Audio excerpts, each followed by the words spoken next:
السلام علیکم، اور نیوز کے ساتھ میں ہوں صبا کامران۔ خبر شامل کرتے ہیں فاروق آباد سے۔ گلگت بلتستان ویمن ونگ کی ایڈیشنل جنرل سیکرٹری معروف سماجی رہنما فاطمہ سیدہ موسوی نے میڈیکل کالجوں میں گلگت بلتستان کا کوٹا کم کرنے پر شدید رد عمل دیتے ہوئے کہا کہ یہ اس خطے کے ساتھ ناانصافی ہے۔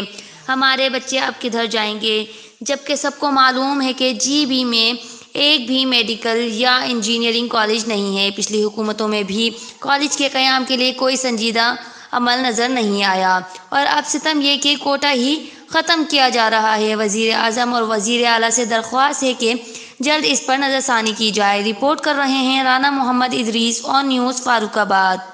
لائک کریں، کمنٹ کریں، شیئر کریں اور بیل آئیکن کو پریس کرنا مت بھولیں۔